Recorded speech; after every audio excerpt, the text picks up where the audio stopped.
皆様こんばんは。戦国時代の主人公ともいえる織田信長。日本人で彼の名前と彼の最後を知らない人はまずいないと言っていいでしょう。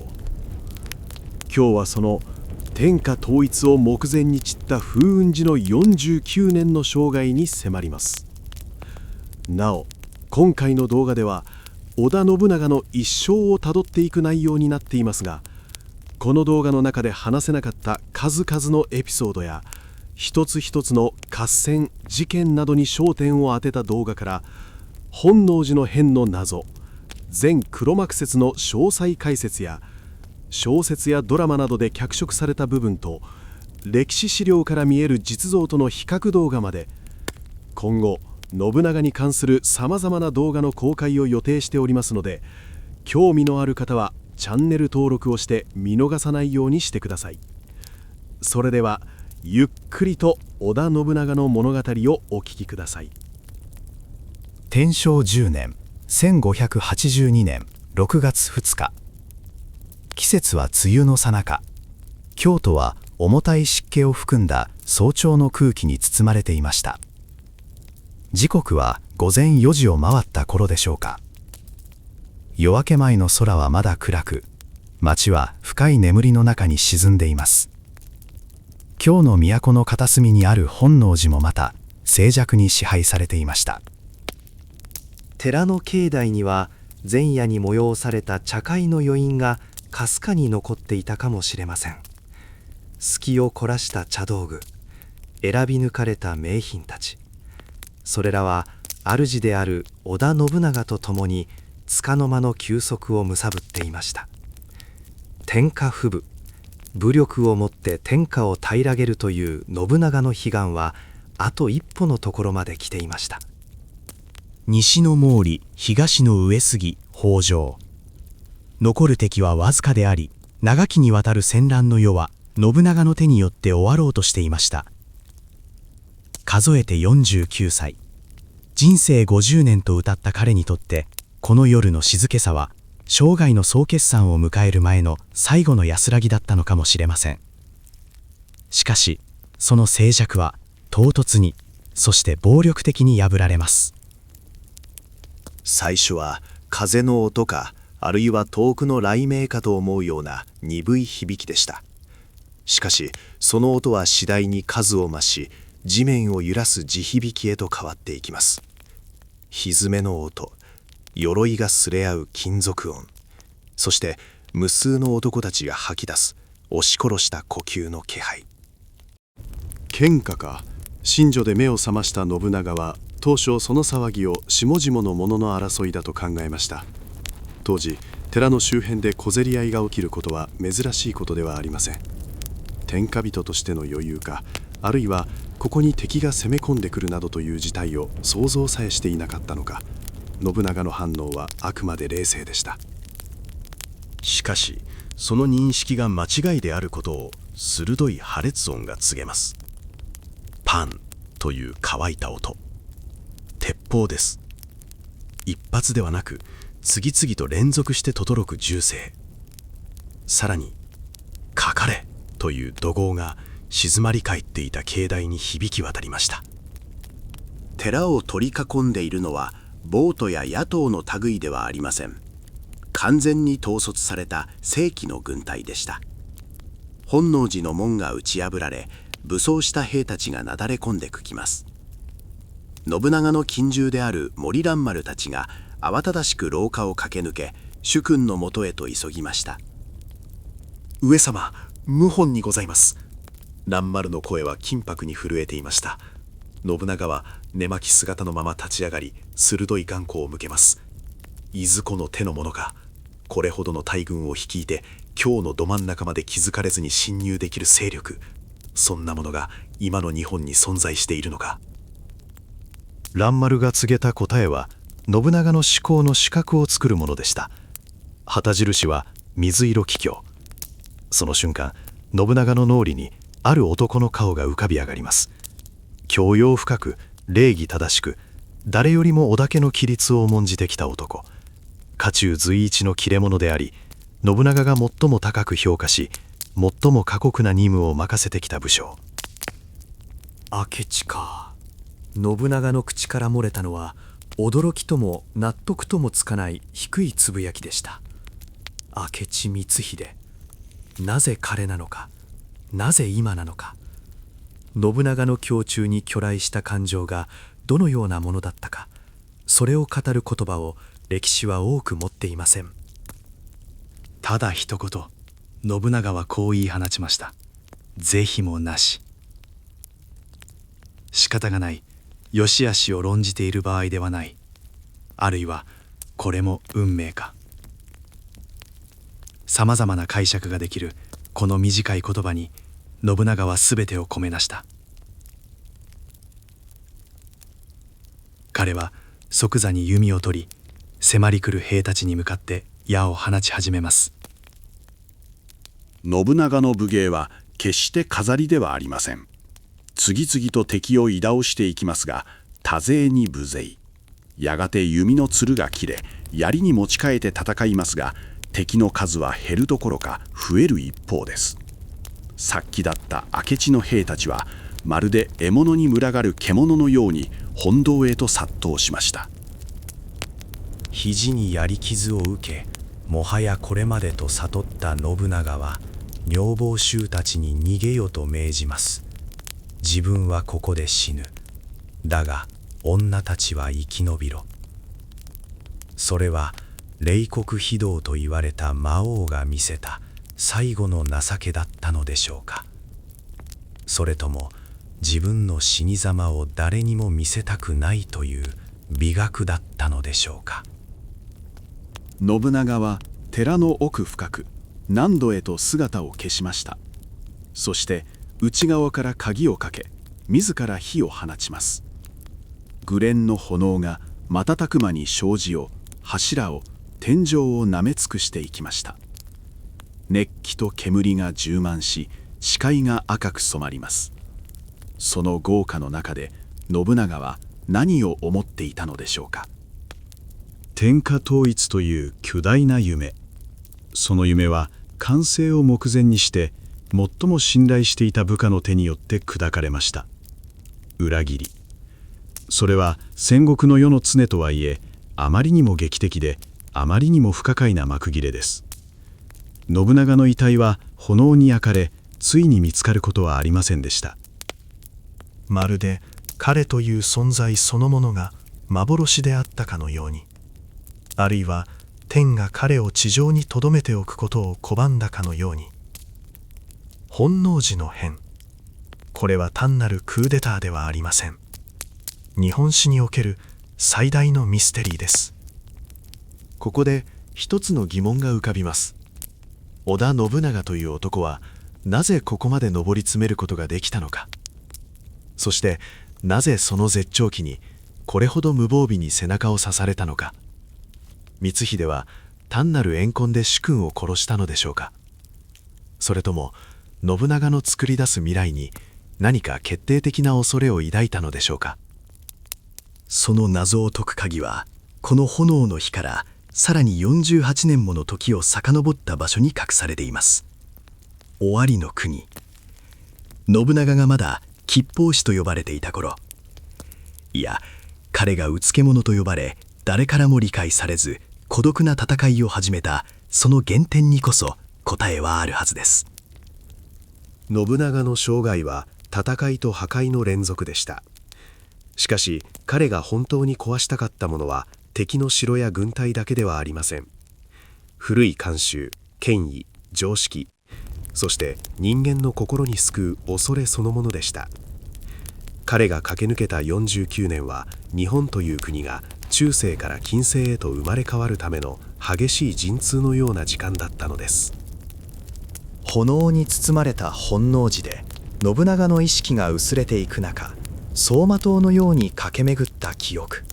それは父の葬儀で真っ向を投げつけた日のことか、桶狭間の雷雨の中で叫んだ日のことか、あるいは初めて鉄砲を手にした日のあの重みか。さあ、物語の時計を巻き戻しましょう。炎の色が赤から鮮やかな朝焼けの色へと変わっていきます。煙の匂いが若草の匂いへと変わっていきます。そこにはまだ誰も知らない一人の少年が立っています。世界を敵に回し、それでもなお笑っている無垢で残酷な少年が。時は戻り、天文3年1534年のこと、尾張の国、現在の愛知県西部に位置する諸畑城で一人の男の子が産声を上げました。幼名を吉報氏、後の織田信長です。信長が生まれ育った尾張という土地は商業が盛んで新しいもの好きな気風がありました。しかしそんな尾張の人々の目から見ても少年時代の信長はあまりにも異様でした。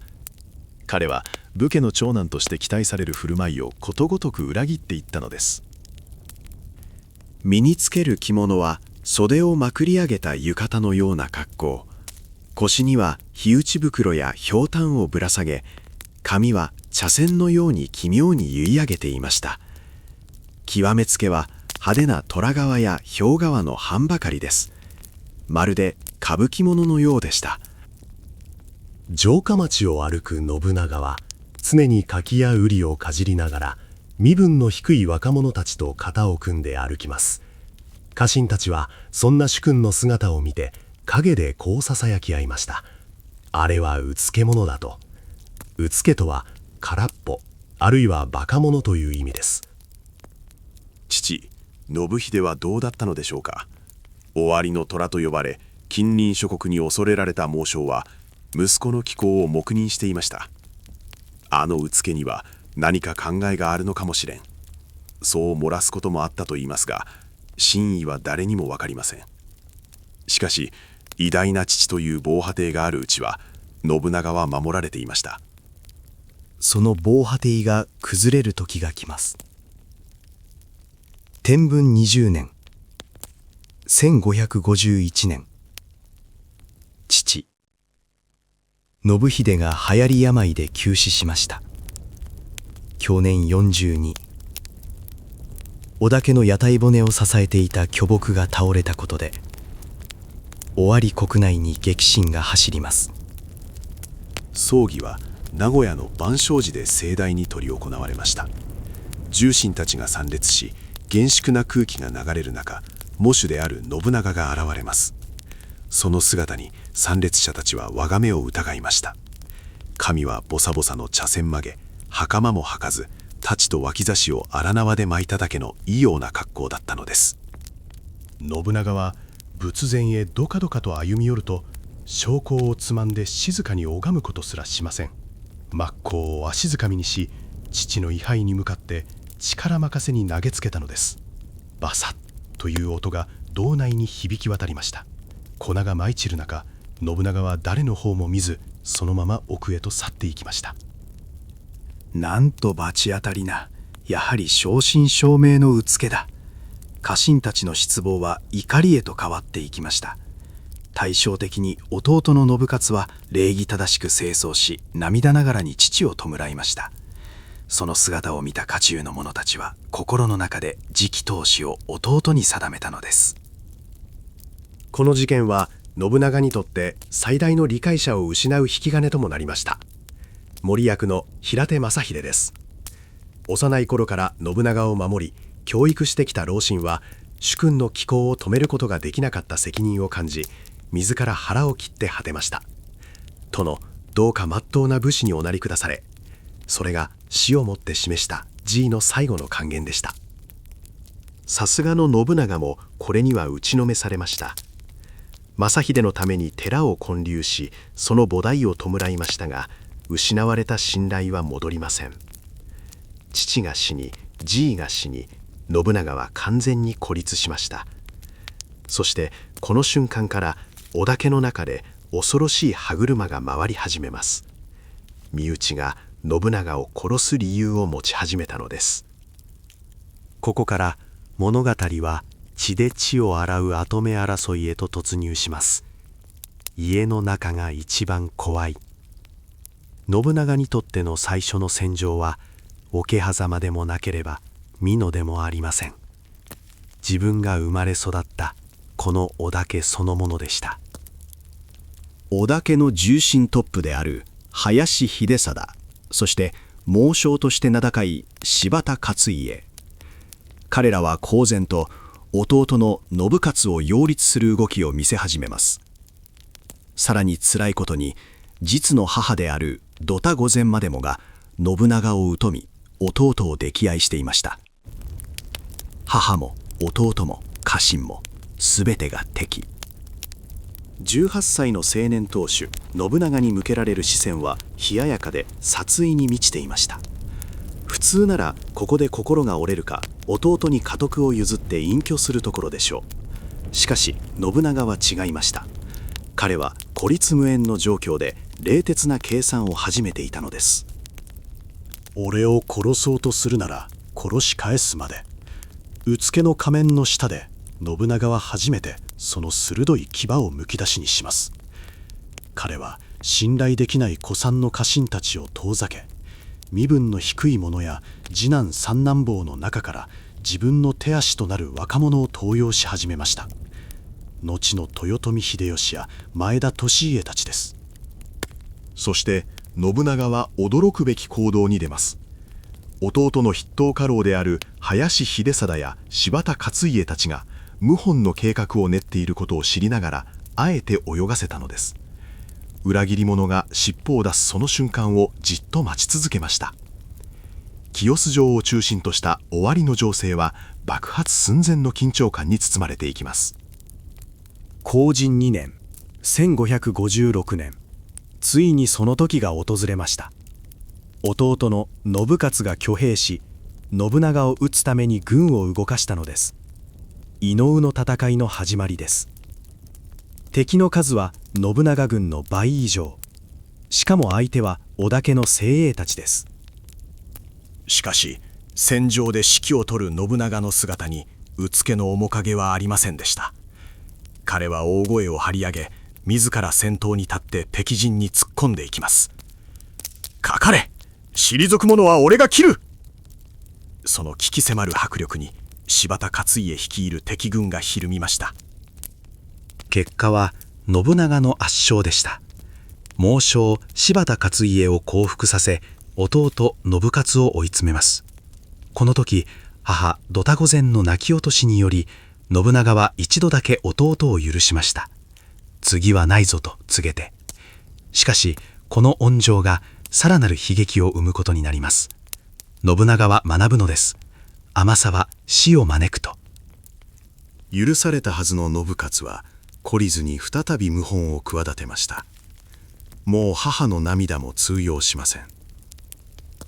信長は仮病を使って信雄を城に呼び寄せると、何のためらいもなくその命を奪いました。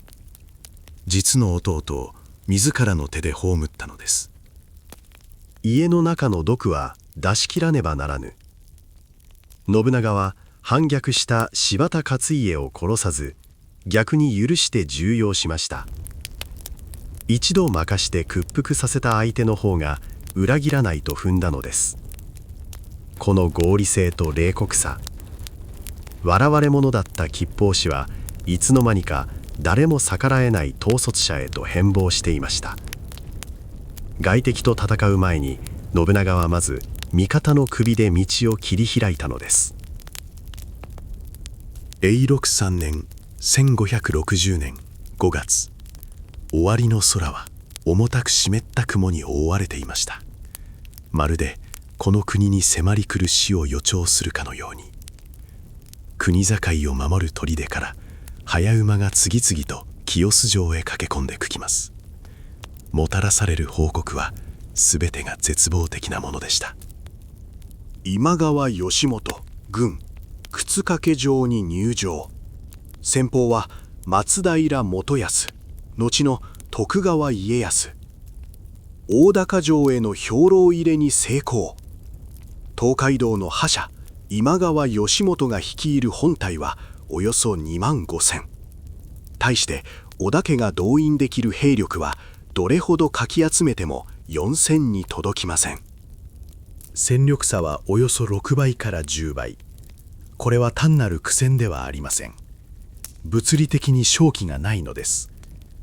例えるなら、巨大な津波が小さな防波堤に向かって押し寄せているようなもの。終わりの民も兵士たちも誰もが織田家の滅亡を確信していました。今川義元という男は単なる公家かぶれの軟弱な武将ではありません。駿河、遠江、三河の三国を完璧に統治し、法を整備し、経済を潤した超一流の政治家であり戦略家です。街道一の弓取りという異名は伊達ではないのです。その義元が万全の準備を整え、満を持して上洛の軍を起こしました。その進軍ルートは緻密に計算されていました。織田方の砦を一つずつ確実に潰し、補給線を確保し、じわじわと信長の首を締め上げていきます。アリの這い出る隙間もない完璧な布陣。清洲城の広間では重臣たちが連日連夜激論を交わしていました。しかしその議論は恐怖に塗りつぶされています。籠城して和睦の道を当たるべきです。筆頭家老の林秀貞が叫びます。いや、野戦にて迎え撃ち、一矢報いて散るこそ武士の誉れ。猛将柴田勝家が机を叩きます。降伏か玉砕か、選択肢はどちらを選んでも死に変わりはありません。そんな家臣たちの悲痛な叫びを上座に座る当主信長はただ黙って聞いていました。表情は能面のように動かず、その瞳はどこか遠く虚空を見つめています。軍議の席での信長の態度はあまりにも無気力に見えました。どうはなされるおつもりですか。家臣の問いかけにも信長はあくびを噛み殺し、短く答えるだけです。夜も遅い。皆下がって寝るがよい。そう言い捨てて信長は奥の寝所へと消えていきました。残された家臣たちは絶望のあまり膝をつきます。終わったとは戦う前から心を折られてしまわれた。やはりうつけにはこの国難は背負いきれぬか。城内には重苦しい敗北感が漂い始めました。逃げ出す兵士も後を絶ちません。しかし信長は本当に諦めていたのでしょうか。いいえ、違います。彼は孤独な心情の中で頭が焼き切れるほどのシミュレーションを繰り返していました。2万5,000の軍勢に対しまともにぶつかれば 100% 負ける。籠城しても援軍の当てがない以上腰殺しにされるだけ。勝つための道は針の穴を通すよりも細い一点にしかありません。それは総大将今川義元の首だけを狙うこと。大軍というのは頭を失えば巨大な蛇でものたうち回って自滅します。だがどうやって。義元は2万5,000の兵のその真ん中にいるのです。厳重に守られた本陣に近づくことなど不可能です。信長が必要としたのは2つの条件でした。一つは敵が絶対に勝ったと油断し軍を分散させ隊列が緩む瞬間。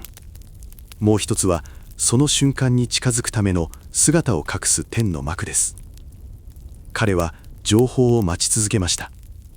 忍びや石膏を放ち今川軍の動き、そして空模様を必要なまでに探らせていたのです。運命の5月19日未明、清洲城に決定的な情報がもたらされます。今川義元桶狭間山にて休息中。さらに空気が湿り気を帯び風が変わりました。信長の肌がかすかな気圧の変化を感じ取ります。来る、嵐が来る。信長は跳ね起きました。まだ暗い広間に彼の通る声が響き渡ります。熱盛を持て。小将たちが慌てて包みを用意すると、信長は扇を手に立ち上がりました。張り詰めた空気の中で彼は舞います。それは出陣の儀式というよりは、自らの魂を異界へとチューニングするような鬼気迫る舞でした。人間50年、下天のうちを比べれば、夢幻のごとくなり、朗々とした声。人の一生など、天界の時間の流れに比べれば、瞬きするほどの夢に過ぎない。ならば、何を恐れることがある。何を失うことがある。この26年の人生、すべてはこの瞬間のためにあったのだ。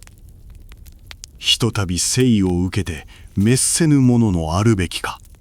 舞い終わると同時に信長は奥義を投げ捨てました。ほらを吹け、具足をよこせ。立ったまま湯漬けをかっこみ、湯碗を床に叩きつけます。ガシャーンという砕ける音が清洲城の沈黙を破りました。出陣だ。信長はわずか5機の友だけを連れて城を飛び出しました。本隊の準備すら待たない狂気じみた飛び出しです。殿を死なせるな。おえ、遅れるな。慌てた家臣たちが後を追って次々と駆け出します。岩室重康、長谷川京介、さっさ成政、前田利家。バラバラと続く騎馬の列。それは軍隊と呼ぶにはあまりにも無秩序で、まるで獲物を追う猟犬の群れのようでした。信長は熱田神宮へと向かいます。そこで戦勝祈願を行うためですが、真の目的は別にありました。時間を稼ぎ、バラバラになった兵たちが集まるのを待つ。そして何よりも天候が変わるのを待つのでした。熱田神宮の斜塔で信長が祈りを捧げると不思議なことが起きました。それまで静かだった木々がざわめき、突風が巻き起こったのです。空が急速に黒い雲に覆われていきます。パラパラと大粒の雨が地面を打ち始めました。家臣たちは神風だとささやき合いました。しかし信長だけは冷徹な目で空を見上げていました。神ではない。これは確率だ。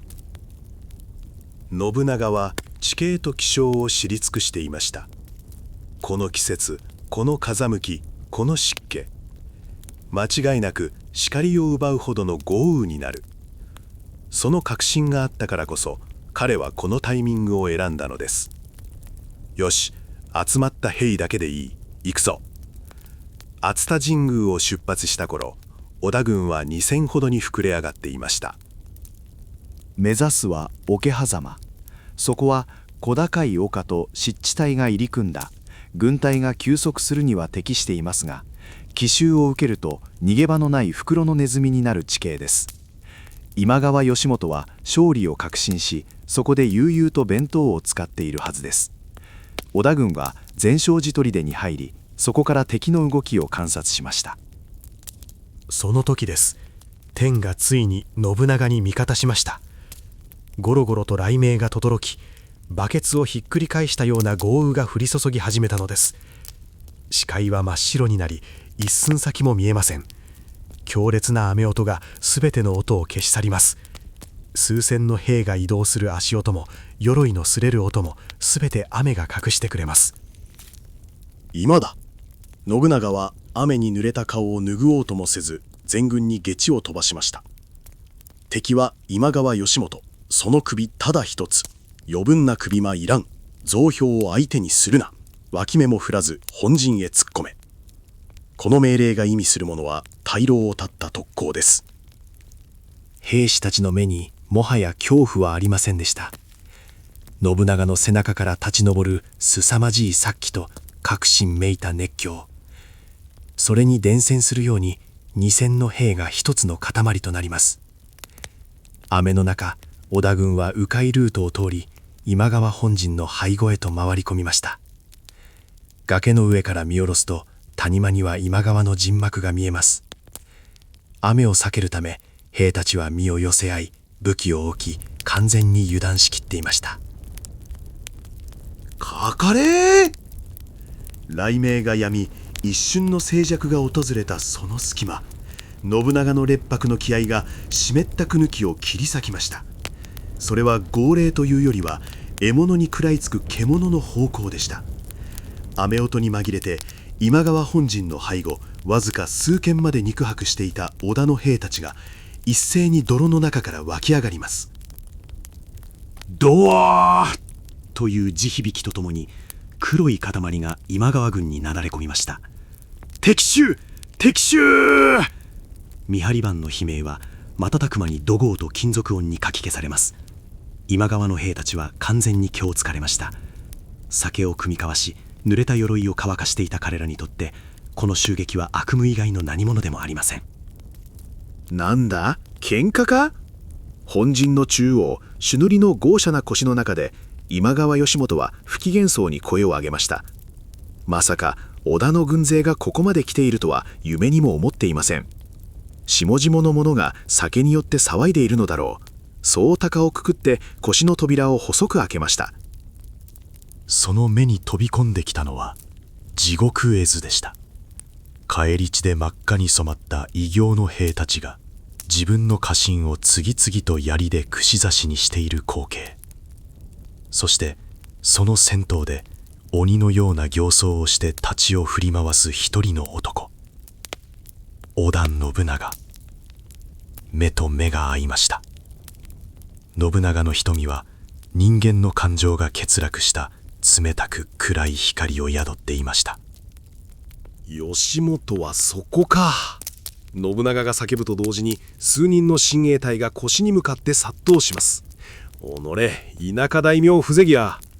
義元は公家のような厚化粧の下から武人としての闘争心をあらわにしました。彼は腰を蹴破って飛び出すと殿下の宝刀松倉郷の太刀を抜き放ちます。街道一の弓取りと呼ばれた男は決して軟弱な飾り物ではなかったのです。義元の剣技は鋭く、襲いかかる織田兵の初撃を鮮やかに受け流しました。一戦また一戦、織田の兵が2人膝から崩れ落ちます。しかしここはぬかるみの戦場。足元の悪い斜面で多勢にぶずれの乱戦となれば個人の武勇など無力に等しいのです。一番槍服部小平太。信長の馬回り衆が捨て身のタックルで義元に食らいつきます。義元はその槍を叩き落とし小平太の膝を切りつけましたが体勢が崩れました。そこへもう一人の男が影のように忍び寄ります。毛利俊介です。覚悟。新助は倒れかけた義元の胴体にタックルし、そのまま泥の中へと押し倒しました。泥水が跳ね、2つの体が団子になって転がり回ります。義元は最後の力を振り絞り、新助の左手の人差し指を口に含み、噛みちぎらんばかりに食いちぎりました。ボキリと骨の砕ける音が響きます。激痛に顔を歪めながらも、新助は短刀を逆手に持ち、義元の首筋に押し当てました。無念、ずぶり、生温かい感触とともに今川義元の動きが止まりました。巨大な像がついに息絶えた瞬間でした。今川義元討ち取ったりー！毛利新助が泥まみれの義元の首を高く掲げました。その声は雨上がりの谷間にこだまし、戦場の空気を一変させました。総大将を失った今川軍はもはや軍隊ではありません。ただの逃げ惑う群衆となり、雲の子を散らすように敗走を始めました。勝った。本当に勝ってしまった。信じられないという顔で織田の兵士たちは立ち尽くしました。空を覆っていた黒くのが去り、夕日が差し込んできます。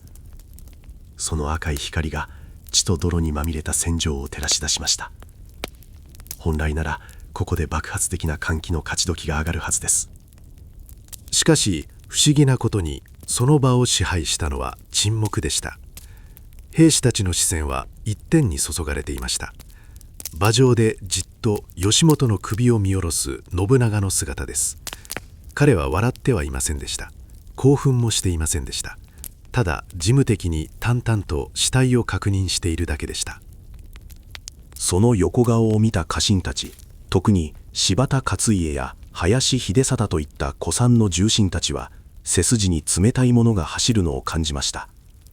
この男は最初からこうなることが見えていたのか。10倍の敵に突っ込むという正気とは思えない自殺行為。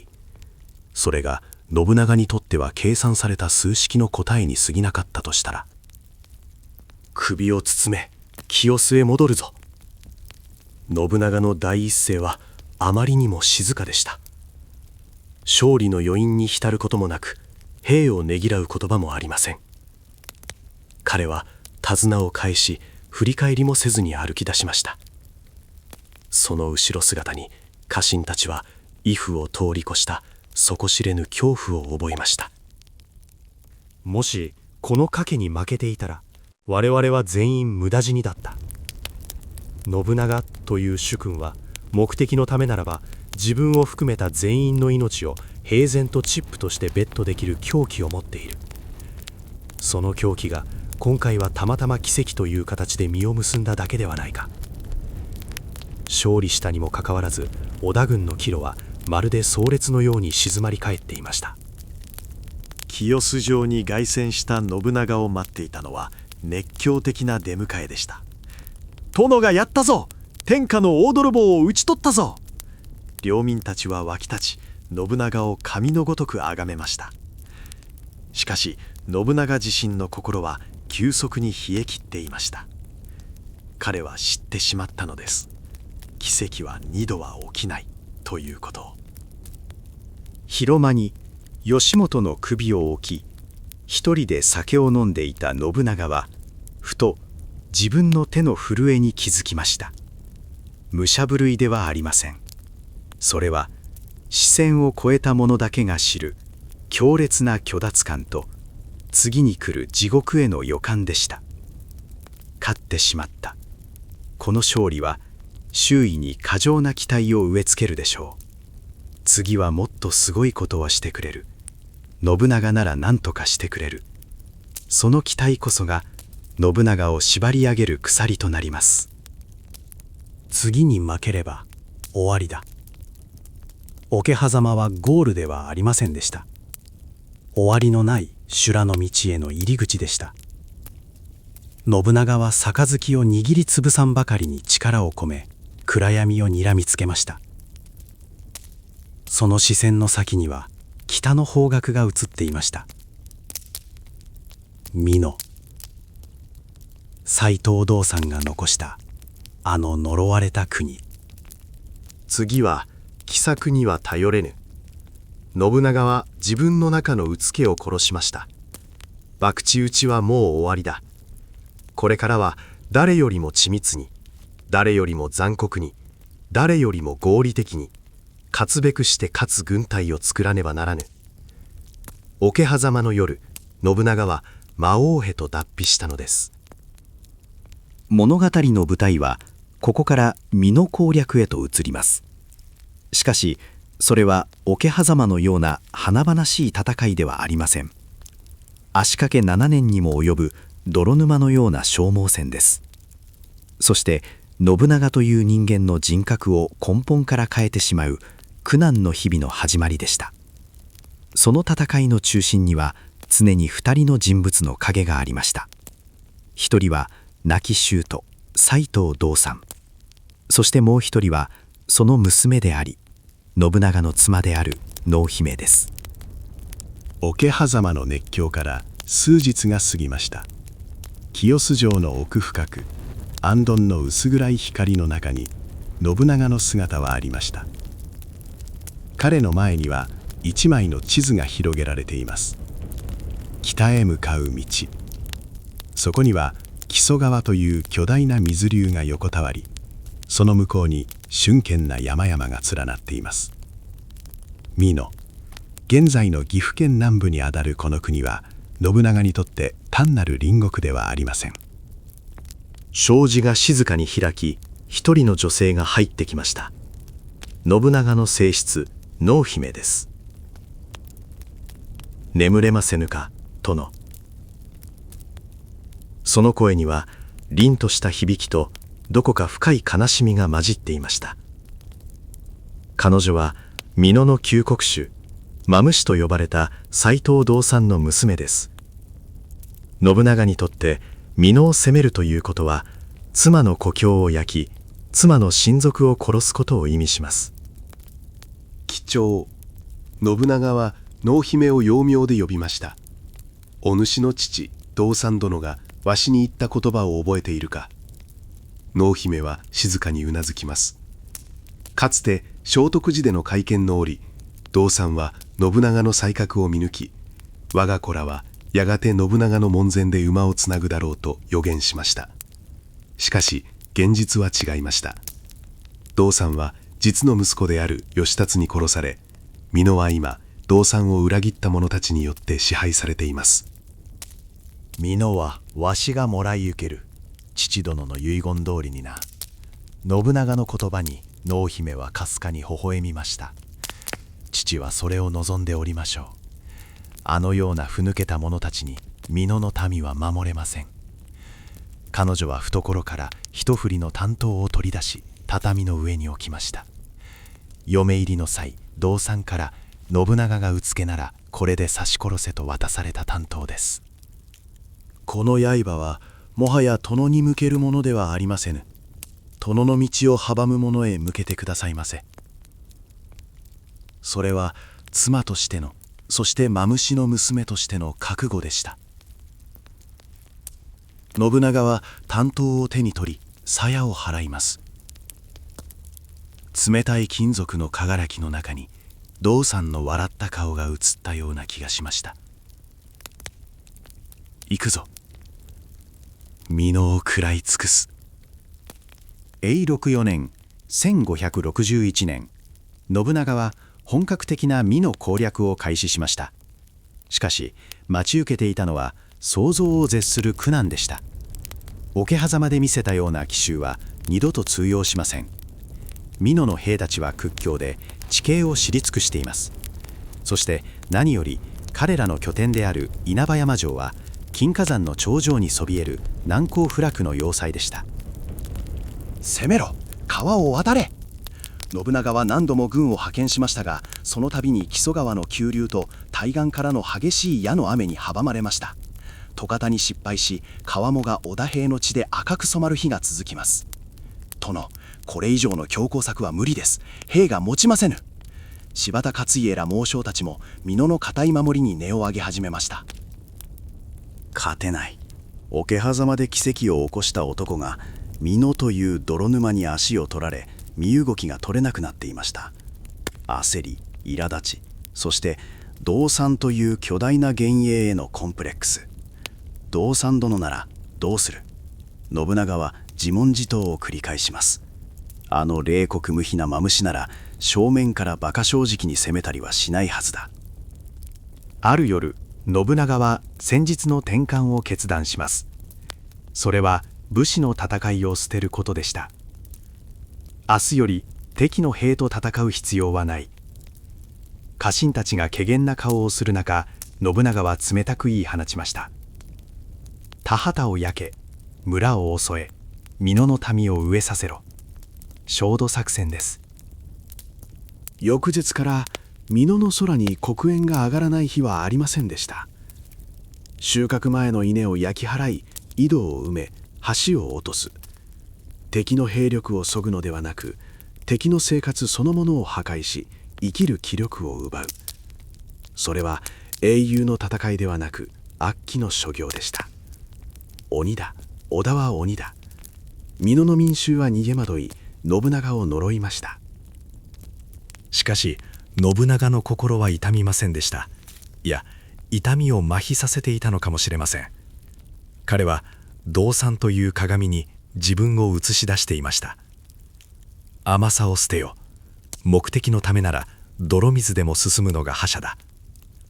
信長の中で合理性という名の怪物が育ち始めていました。勝つためには手段を選ばない。その冷徹さはやがて敵だけでなく味方を振り上げなするようにやります。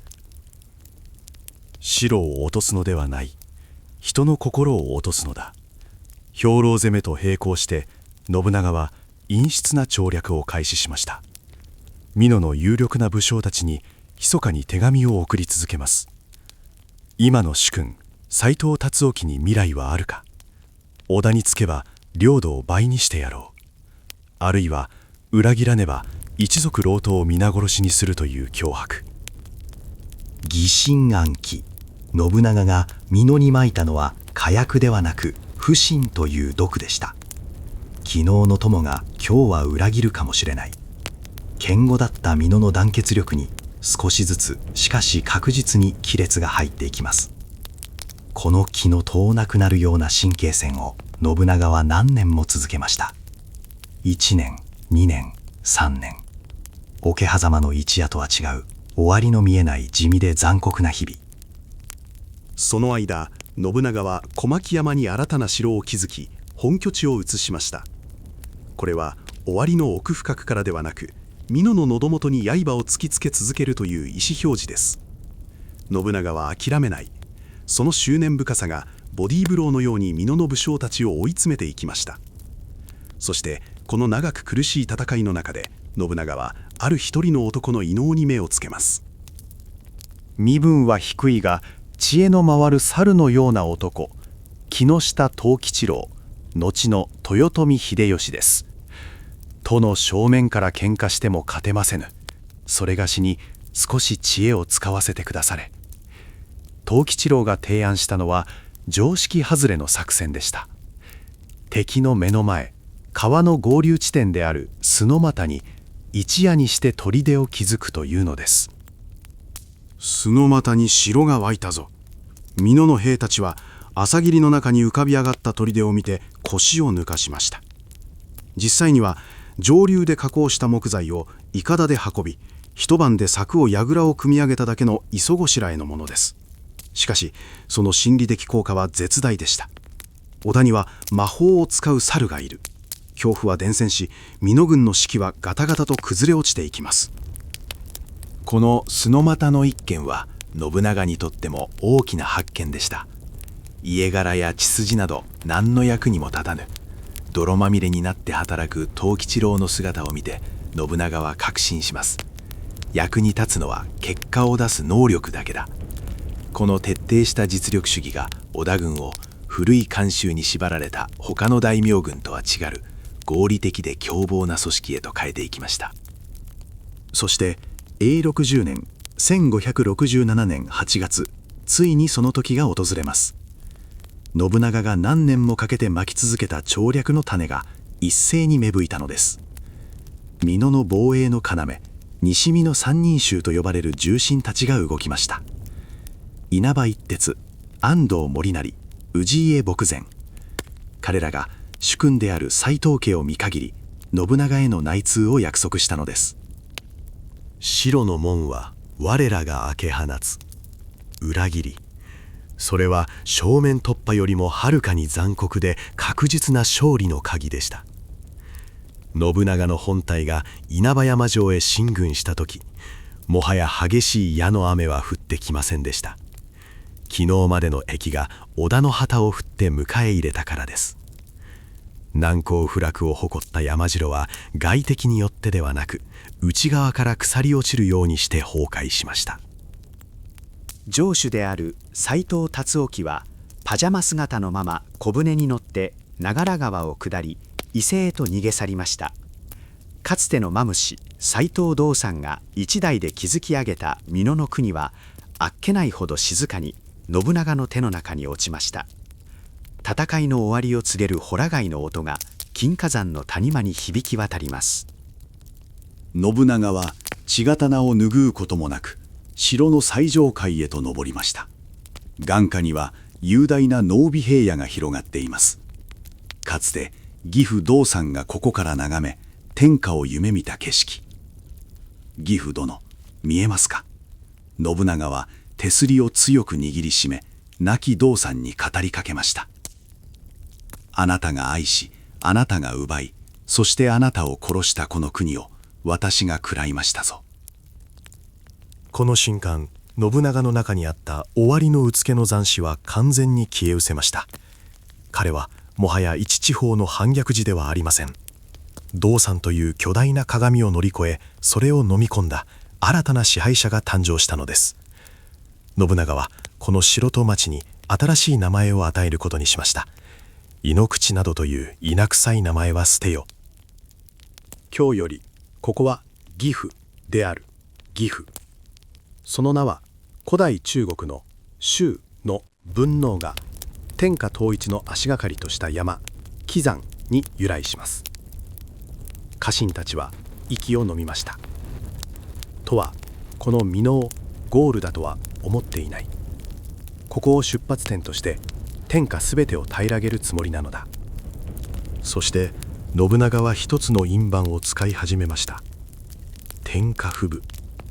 武力をもって天下に号令する。これまでの戦国大名は自分の領土を守り家を存続させることが目的でした。しかし信長が掲げたのは日本という国の形そのものを変えるという途方もない野望でした。箕面を出た瞬間、信長は天下という名の取りつかれたら二度と逃れられない病に触れてしまったのです。次は京だ。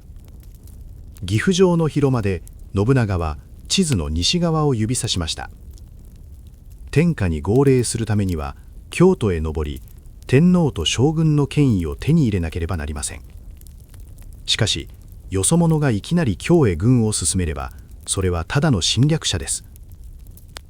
信長には正義の看板が必要でした。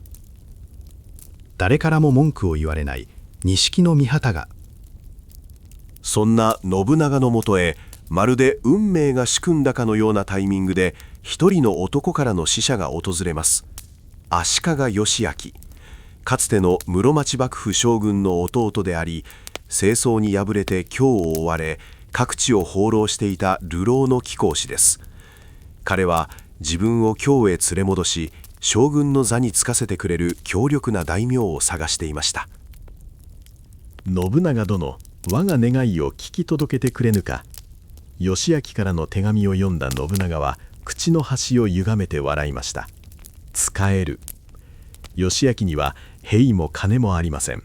あるのは足利将軍家というカビの生えたブランドだけです。しかし信長にとってそのブランドこそが喉から手が出るほど欲しい通行手形だったのです。義昭様を奉じて上洛し、幕府を再興する。これ以上の大義名分はありません。信長は即座に返使をしたため、義昭を岐阜へと招き入れました。義昭は涙を流して喜びました。信長こそ忠臣の中の忠臣よ。しかし彼は気づいていませんでした。自分が虎を飼いならしたのではなく、虎の背中に乗せられた餌であることに。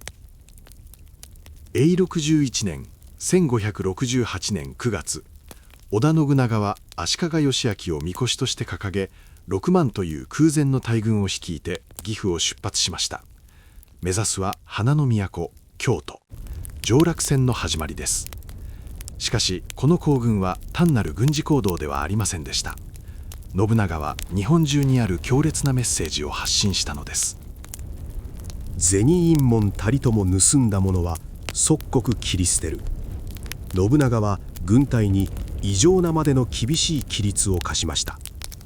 当時の常識では兵士による略奪は給料代わりの権利でした。しかし信長はそれを一切禁じました。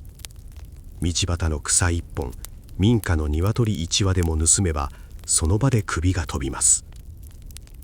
整然と行進する織田の大軍。その美しくも恐ろしい光景に沿道の民衆は度肝を抜かれました。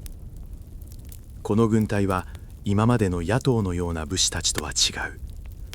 これが新しい時代の支配者なのか。恐怖ではなく畏敬。信長は暴力ではなく秩序を見せつけることで、戦わずして人々の心を支配していったのです。永禄11年1568年10月、織田軍が入京してからわずか半月後、足利義昭は第15代征夷大将軍に就任しました。荒れ果てた御所は信長の手によって修復され、久しぶりに京の都に久保様が戻ってきたのです。義昭は信長の手を取り、涙ながらに感謝しました。信長、そちこそ天下の中心。これからは我が父と思うぞ。しかしその感動的な場面は2人の関係のピークであり、同時に終わりの始まりでもありました。祝賀の宴の席で義昭は上機嫌で信長に切り出しました。この功績に対し副将軍かあるいは官令の職を与えようと思うがいかがか。それは武士として最高の名誉であり、幕府のナンバー2の地位です。誰もが信長は喜んで受けると思いました。ところが信長の反応は冷ややかなものでした。彼は杯を置き、静かに首を横に振ったのです。そのような役職は無用でございます。広間がざわめきます。将軍の申し出を断るとは何たる無礼、何たる無欲。しかし信長の次の言葉がその場の空気を凍らせました。代わりに堺、大津、草津の支配権をいただきたい。義昭は耳を疑いました。信長が求めたのは名誉ある地位ではなく、銭を生み出す経済都市だったのです。特に堺は鉄砲の生産地であり、莫大な富が集まる日本最大の貿易港。信長は幕府という古い権威の枠組みには興味がなく、実利と経済力だけをむしり取ろうとしていました。こやつ、まさか世を利用しただけか。義昭の胸中に疑念の黒いシミが広がります。その疑念は翌年信長が突きつけた殿中恩を規定によって確信へと変わりました。将軍が諸国の大名に手紙を出すときは必ず信長の許可を得ること。幕府の政治決定はすべて信長を通すこと。それは事実上の将軍軟禁宣言でした。世は操り人形ではない。義昭のプライドはズタズタに引き裂かれました。かつて父と呼んだ男への感謝はどす黒い憎悪へと反転します。表向きは信長に従うふりをしながら、義昭は夜な夜な密書を書き始めました。信長を討て、幕府を救え。その手紙は全国の有力大名たちへとばらまかれます。将軍という権威を利用して上洛した信長が、今度はその権威によって首を絞められようとしていました。元亀元年1570年、最初に牙を向いたのは越前の名門朝倉義景でした。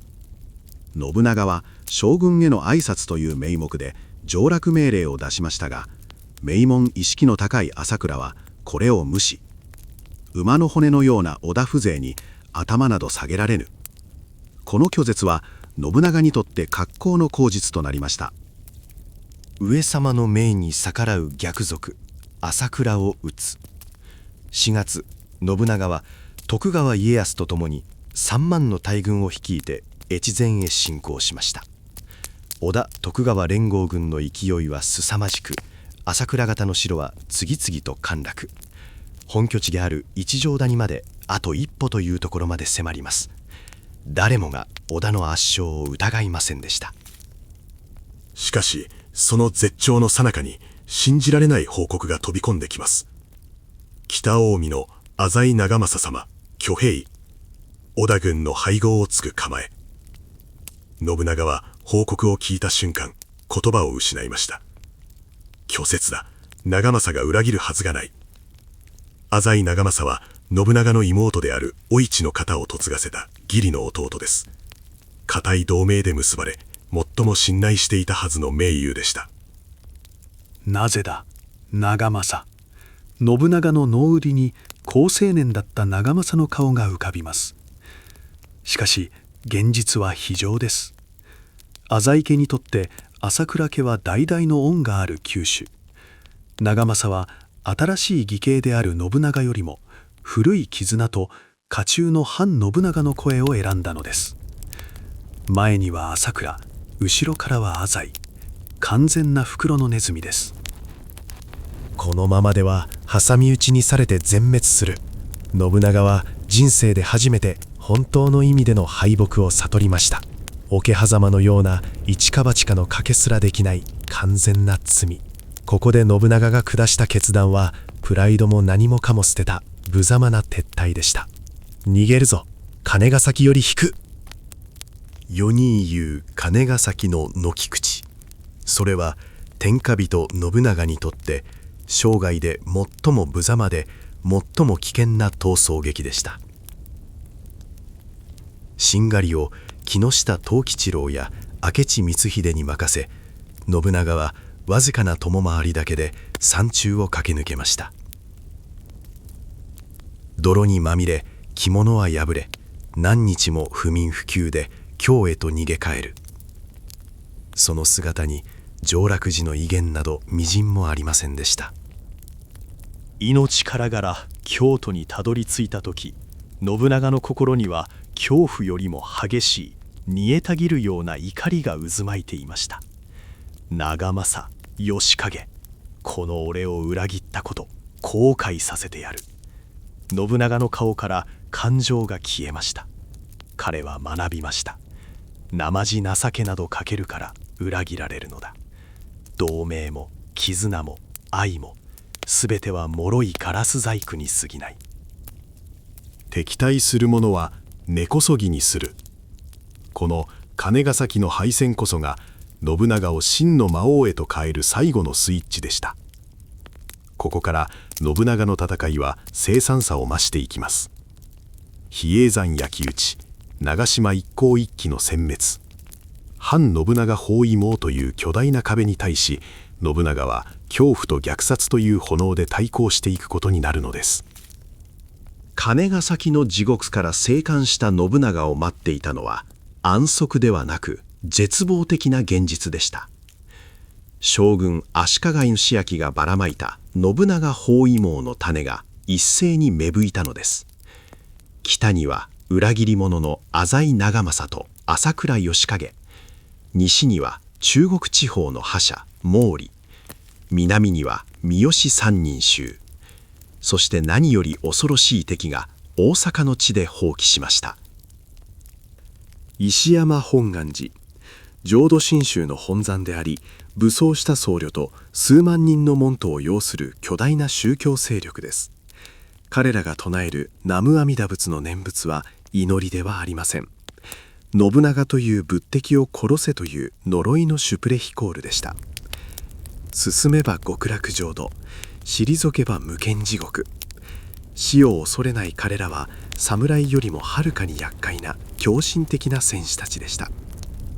なぜだ、なぜわしの作る世を拒む。岐阜城のテラスで信長は苛立ちを隠せませんでした。関所を撤廃し、道路を整備し、楽市楽座で商売を自由にした。古い既得権益を壊し、誰もが実力で豊かになれるシステムを作ったはずだ。それなのに民衆は信長に感謝するどころか、仏敵と罵り石を投げてくるのです。信長にとっての合理は中世を生きる人々にとっては恐怖でしかありませんでした。彼らは豊かさよりも古い権威や宗教による安心を求めていたのです。理解されない孤独、その孤独が信長の中で冷たい炎となって燃え上がります。言葉でわかるぬなら焼くしかない。統一は説得ではなし得ない。すべてを灰にした上にしか新しい国は勝たないのだ。元亀2年1571年、包囲網の中心に位置し、反信長勢力の隠れ蓑となっていた場所がありました。比叡山延暦寺。京都の北東、鬼門を守る聖なる山であり、700年以上の歴史を持つ日本仏教の最高権威です。浅井朝倉軍は信長に攻められるとこの山へ逃げ込みました。聖域に手を出せば仏鉢が下る、そう信じられていたからです。信長は比叡山に対して最後通告を送りました。その内容は意外にも理性的でした。我らに味方しろとは言わぬ。ただ中立を守り、浅井朝倉をかくまうのをやめよ。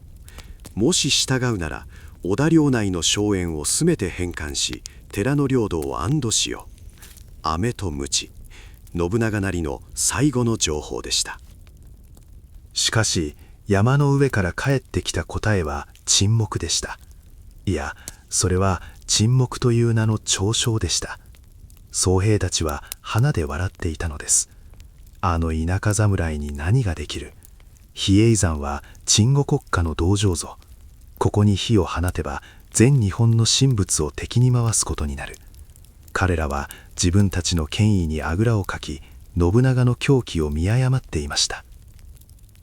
神仏が浅井朝倉の味方をするというなら、信長の瞳から一切の光が消えました。神仏ごと焼く。9月12日、信長は全軍に命令を下しました。山にあるものは同等伽藍はおろか、僧侶、俗人、女、子供に至るまで一人残らず切り捨てよ。耳を疑うような命令でした。殿、正気でございますか。山には学問を志す稚児や高僧たちもおります。これを殺せば織田家は末代までたたられますぞ。家臣たちは必死に止めようとしました。明智光秀などは涙を流していさめたと言われます。しかし信長は無表情のまま言い放ちました。たたりなどない。あるのは敵か味方か、それだけだ。信長の論理は残酷なまでに澄み切っていました。武器を持ち敵をかくまい、政治に口を出す者は袈裟を着ていようが武士と同じ敵である。敵ならば滅ぼす。そこに神も仏も関係ない。それは中世という時代そのものを殺す決断でした。実行の日、比叡山のふもと坂本の町から火の手が上がりました。炎は風に乗って斜面を駆け上がり、うっそうとした杉木立をなめ尽くしてゆきます。数百年の歴史を刻んだ根本中道、大講堂、国宝級の仏像や経典がパチパチと音を立てて崩れ落ちてゆきます。やー！断末魔の叫びが山全体に響き渡りました。逃げ惑う僧侶たちを織田の鉄砲隊が狙い撃ちにし、槍隊が串刺しにしていきます。助けてくれ！我らは仏に仕える身ぞ！命乞いをする声にも兵士たちは耳を貸しません。なぜなら背後にいる信長の目が誰よりも恐ろしかったからです。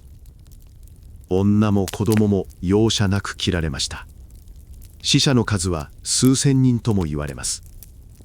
山全体が巨大な火葬場と化し、その煙は京都の空を黒く染め上げました。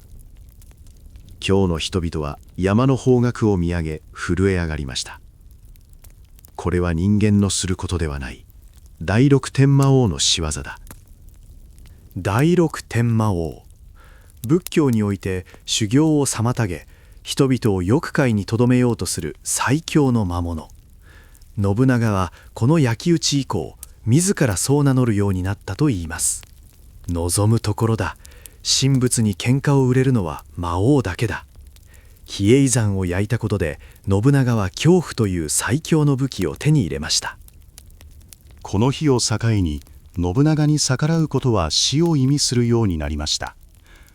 朝倉も浅井も、そして将軍義昭も焼き討ちのニュースを聞いて腰を抜かしたことでしょう。しかし恐怖で人を支配することには代償が伴います。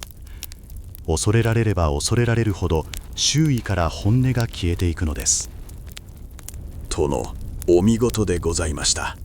これぞ天下不服の証。家臣たちは口々に称賛しましたが、その目は笑ってはいませんでした。明智光秀などは焼け落ちた寺を見つめながら、心の中で何か決定的な亀裂を感じていたかもしれません。このお方はどこまで行ってしまうのか。いつか自分もあのように焼かれるのではないか。比叡山焼き討ち。それは信長が天下統一へ向けて後戻りできない橋を焼いた瞬間でもありました。彼はもう人間界のルールでは裁けない存在になってしまったのです。しかし魔王となった信長の前に今度は本当の最強の武人が立ちはだかります。甲斐の虎武田信玄。信長が生涯で唯一神足を恐れた男の影が東区や忍び寄っていました。比叡山を焼き払い、神も恐れぬ魔王となった信長。しかしその信長の背中に冷や汗が流れる日がやってきます。東の空に巨大な黒雲が湧き上がったのです。甲斐の虎武田信玄、戦国最強と謳われる武将がついに重い腰を上げました。信玄は信長より13歳年上。信長が革命時なら信玄は戦の完成者でした。孫子の兵法を極め、両国の政治を盤石にし、家臣団の結束は岩のように固い。若き日の信長が憧れ手本にし、そして心の底でこの男にはかなわぬと意表していた存在です。その信玄が将軍足利義昭の呼びかけに応じ、信長討伐の軍を起こしたのです。元亀3年1572年10月、甲府を出発した武田軍はおよそ3万。その行軍はこれまでの敵とは次元が違いました。早きこと風のごとく、静かなること林のごとく、侵略すること火のごとく、動かざること山のごとし。風林火山の旗印が揺れるたびに、通り道の城は戦わずして降伏していきました。信玄の狙いは徳川家康の領土である遠江、三河を踏みつぶし、そのまま岐阜を抜け京都へ上ることです。信長にとって徳川家康は東の防波堤でした。もし家康が崩れれば、武田の騎馬軍団は無傷のまま信長の喉元へ飛び込んでくきます。それは織田家の滅亡を意味していました。信長殿、援軍を、至急援軍を。家康からの悲痛な叫びが届きます。しかし信長は動けませんでした。西では浅井朝倉が、大阪では本願寺が信長の手足を縛りつけていたからです。すまぬ家康。信長が送ることができたのは佐久間信盛率いるわずか3000の兵だけでした。3万の武田軍に対し徳川織田連合軍は合わせても1万強。しかも相手は百戦錬磨の信玄です。家康の居城浜松城を無視して信玄は悠々と西へ進軍しました。おのれ素通りするか、武士の意地を見せてやる。若き日の家康は決起に流行り、籠城策を捨てて城を飛び出してしまいます。それが信玄の罠だとも知らずに。三方ヶ原、木一本ない平原で家康を待ち受けていたのは完璧な陣形を敷いた武田軍でした。かかれ。信玄が軍配を振った瞬間、家康は地獄を見ました。赤備えと呼ばれる武田の騎馬隊が怒涛の勢いで突っ込んでくるのです。その衝撃は津波に飲み込まれる小舟のようなものでした。徳川軍は一撃で粉砕されました。兵たちは次々と踏みつぶされ、名だたる忠臣たちが家康を逃がすために盾となって死んでいきます。殿、お逃げください。生きてさえいればまた立て直せます。家臣の叫び声も武田軍の勝ち時にかき消されていきます。家康は恐怖のあまり馬上で脱糞しながら命からがら浜松城へ逃げ帰ったと言われます。この三方ヶ原の戦いの敗報はすぐに岐阜の信長のもとへ届きました。家康大敗、徳川軍壊滅状態。信長は報告を聞いてもしばらく言葉を発せませんでした。指先がかすかに震えていました。あの粘り強い家康がわずか半日で消し飛ばされたのか。武田信玄という怪物の強さは信長の想像をはるかに超えていました。終わったか。信長の脳裏に自身の首が信玄の前にさらされる光景がよぎります。徳川という壁は砕かれました。次は自分の番です。武田軍は冬を越せば間違いなく終わり美濃へなだれ込んでくるでしょう。今の織田軍にそれを止める力はありません。信長は外交という武器を使いました。天皇や将軍に働きかけ、信玄に停戦を申し入れます。和睦を結びたい。それはプライドを捨てたなりふり構わぬ命乞いでした。しかし信玄からの返事は絶望的なものでした。我が望みは仏敵信長の首のみ、対話の余地など最初からなかったのです。年が明け、元亀4年1573年、信長にとって人生で最も暗く寒い正月でした。包囲網は完全に完成しています。将軍義昭もここぞとばかりに挙兵しました。信長の命運は尽きた。世間の誰もがそう噂し、織高の家臣たちでさえ逃げ出す算段を始めていました。信長は岐阜城の奥で一人じっとその時を待っていました。滅びの時か、それとも。しかし歴史はあまりにも劇的な、そして唐突な結末を用意していました。春になり武田軍がいよいよ攻め込んでくると思われた矢先、奇妙な動きが起こります。進撃を続けていたはずの武田軍が突如として反転し、甲斐へ撤退し始めたのです。何が起きた？信長は耳を疑いました。情報は錯綜しました。信玄が病に倒れたらしい。いや、死んだのではないか。確かなことは分かりません。ただ一つ、あのような巨大な軍勢が戦わずして退くにはよほどの理由があるはずです。信長は祈るような気持ちで空を見上げました。天はまだ俺を見放していないよか。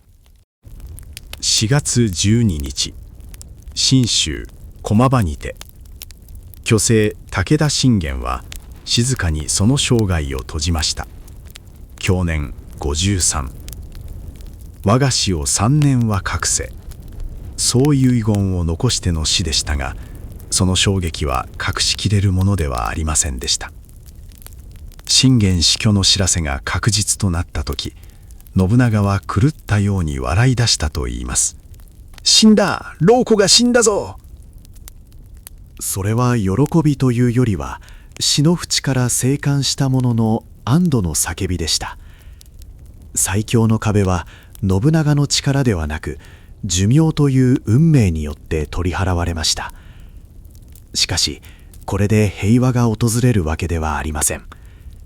信長はこの幸運を最大限に利用する決断をします。信玄がいない今、恐れるものは何もない。信長的反撃が始まります。ターゲットは信玄の意を借りて牙をむいた者たちすべて。まずは京都で反旗を翻した将軍足利義昭、そして長年の裏切り者浅井朝倉。倍にして返してやる。信玄の陰に怯えていた日々の鬱憤を晴らすかのように、信長の怒りが爆発します。それは戦というよりは一方的な粛清の始まりでした。天正元年1573年、信玄という重しが取れた信長は堰を切ったように暴れ回りました。まずは長年の宿敵朝倉義景と浅井長政を立て続けに滅ぼします。特に裏切り者の義弟浅井長政への処遇は常軌を逸していました。信長は長政とその父の頭蓋骨に金箔を塗り、正月の宴で酒の肴として披露したのです。裏切り者の末路を見よ。黄金に輝くドクロを前に家臣たちは震え上がり、誰も目を合わせようとはしませんでした。さらに信長は将軍足利義昭を京都から追放します。これにより240年続いた室町幕府は事実上の滅亡を迎えました。神仏を焼き、名門を潰し、将軍を捨てた。信長は名実ともに天下をその手に握ろうとしていました。しかし悪夢は終わっていませんでした。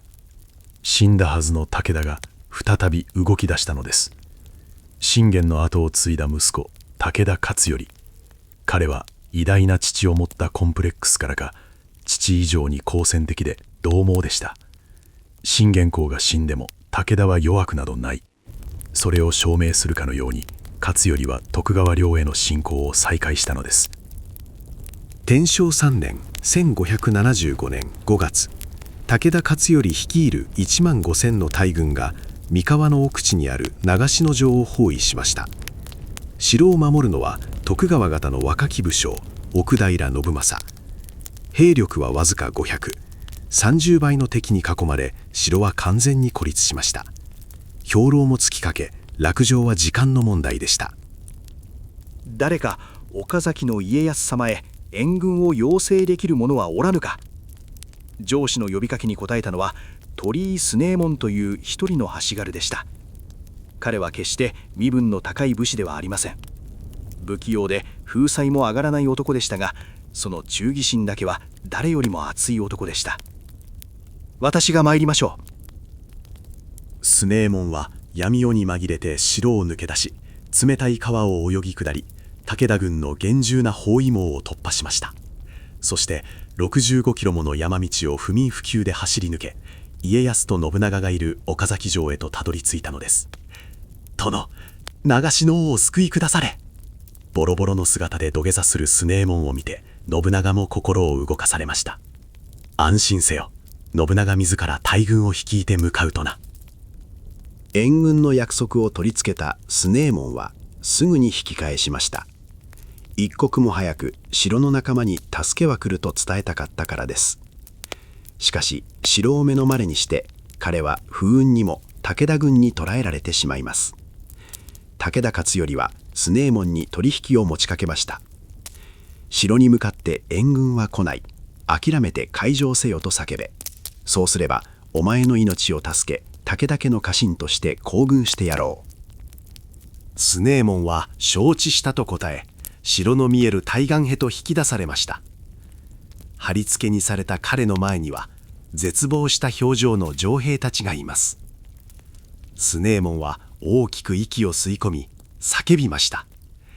援軍は来るぞー！信長様の大軍がもうそこまで来ている。それまで持ちこたえろー！それは約束を破り自らの死を選んだ魂の叫びでした。激怒した武田兵によって強右衛門はその場で槍で刺し殺されました。しかし彼の死は無駄ではありませんでした。その言葉を聞いた長篠城の兵たちは涙を流し奮い立ったのです。強右衛門が命を捨てて伝えてくれた。死んでも城を守り抜け。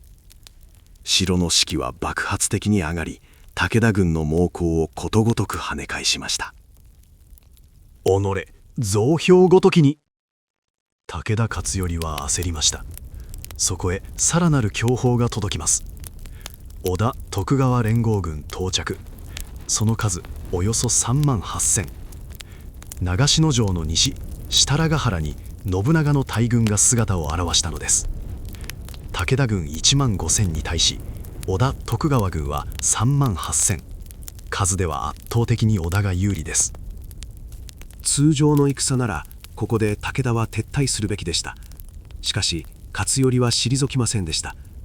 父信玄公の時代より武田の騎馬隊は無敵である。数だけの織田軍など蹴散らしてくれる。彼は最強の騎馬軍団への絶対的な自信を持っていました。そして何よりここで逃げれば父を超えられないというプライドが彼の判断を狂わせました。勝頼は長篠城の包囲を一部残し、主力を設楽原へと向けました。一方、信長は設楽原に到着するや否や奇妙な命令を下しました。馬防柵を作れ。兵士たちは近隣の山から木を切り出し、川沿いに延々と続く木の柵を作り始めました。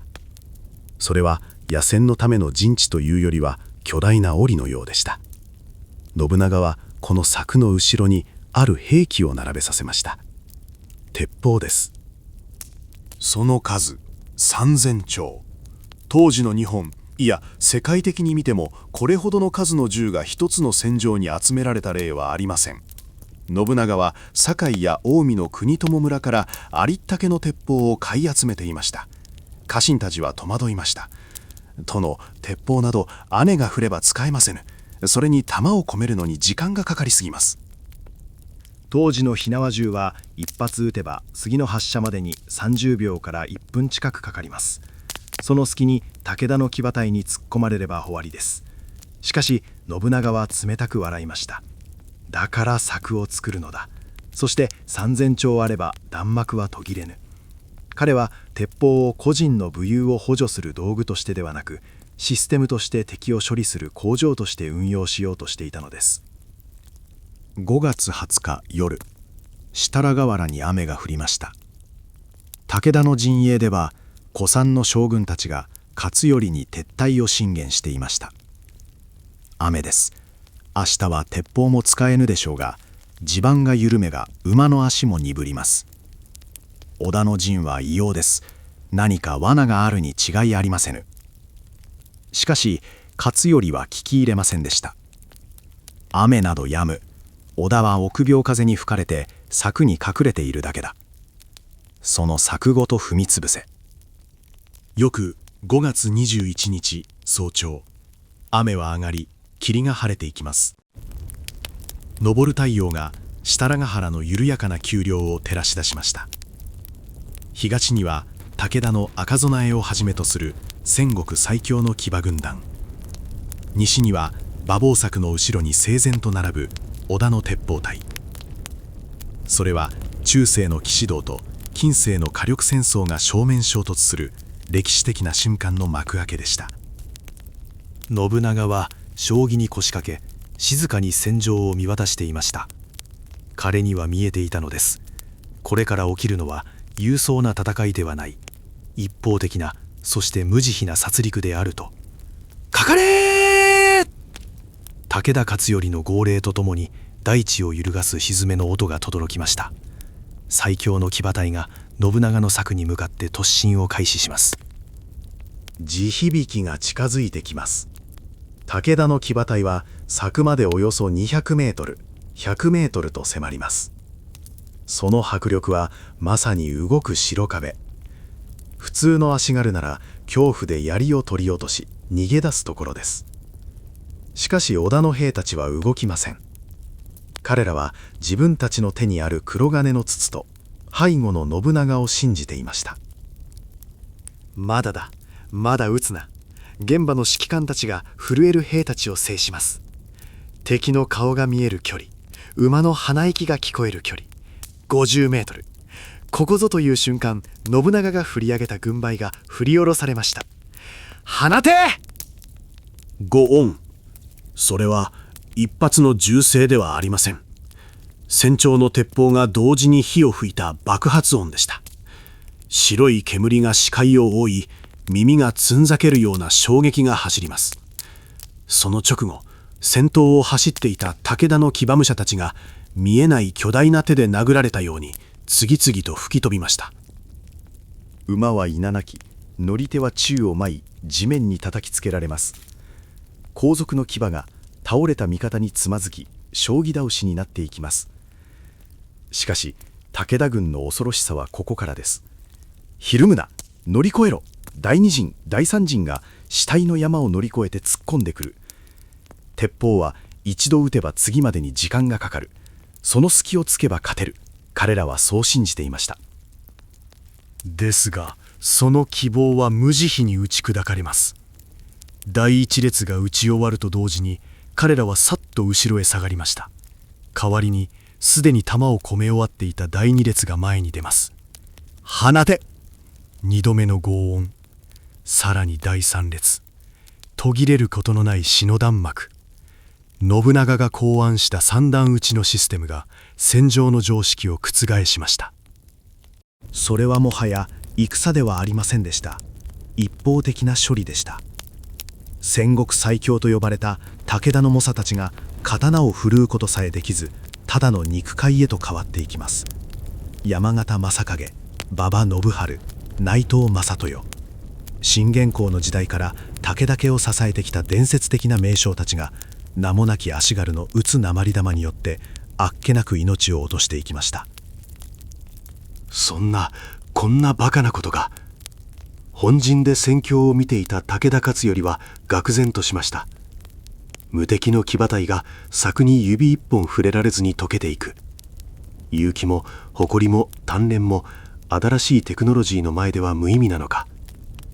長篠の野からはおびただしい数の人と馬の死体で埋め尽くされ、流れる川は血で真っ赤に染まりました。午後2時過ぎ、武田軍は壊滅しました。勝頼はわずかな共回りとともに泣きながら敗走しました。織田徳川軍の完勝でした。しかし硝煙の匂いが立ち込める戦場に勝者の歓声はありませんでした。あるのは耳鳴りとあまりにも凄惨な光景に対する吐き気だけでした。信長は柵から出て死体の山を見下ろしました。彼は満足そうにうなずきました。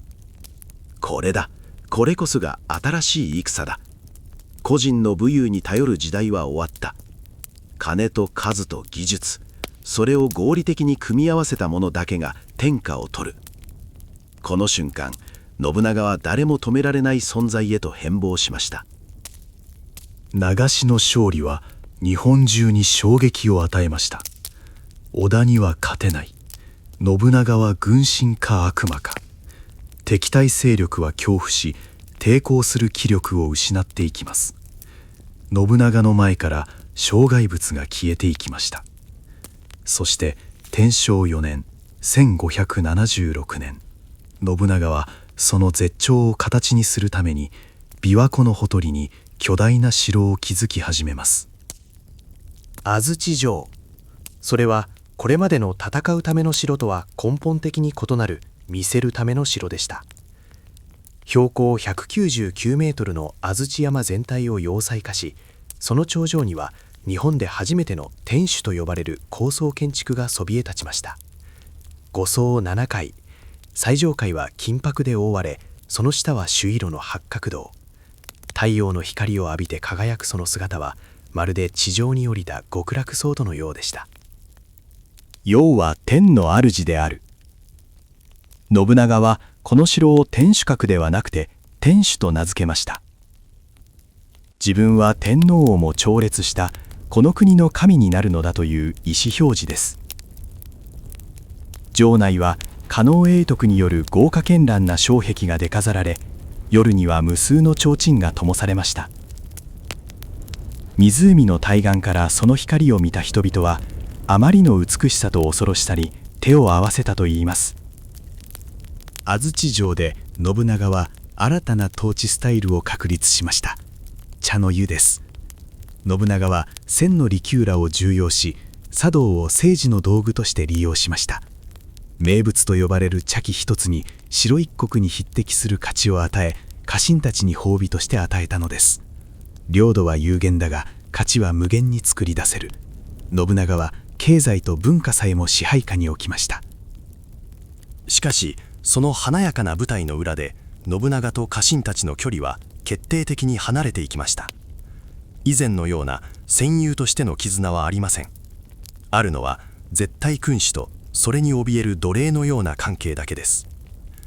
信長は少しでも無能と判断した者は、たとえ古くからの後進であっても容赦なく切り捨てました。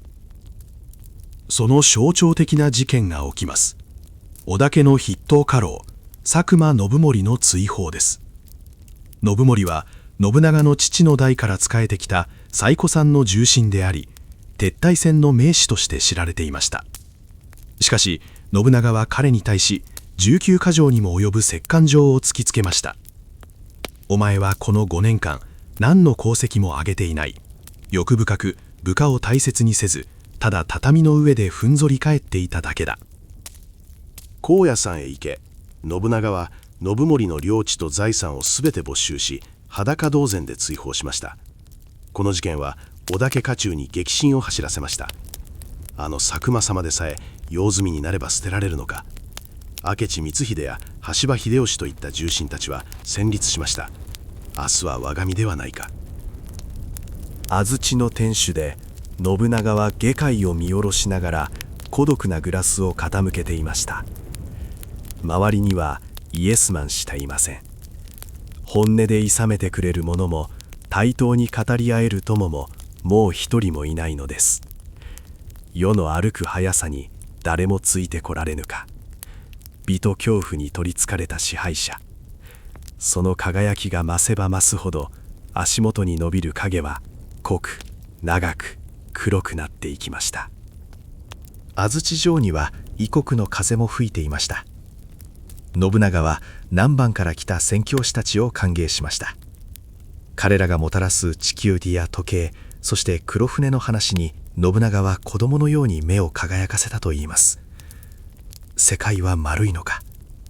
ならばこの日本を平らげた後は海を渡り世界を相手にしてやる。その発想はもはや島国の王の枠を超えていました。しかし信長の視線が遠く世界へ向かうほど足元の家臣たちとの心の距離は絶望的なまでに開いていきました。殿の考えていることは我ら凡人には理解できぬ。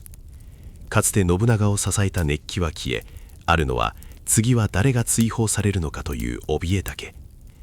信長が安土の天守で地球儀を回している時、家臣たちは廊下で息を殺し互いの顔色を伺っていたのです。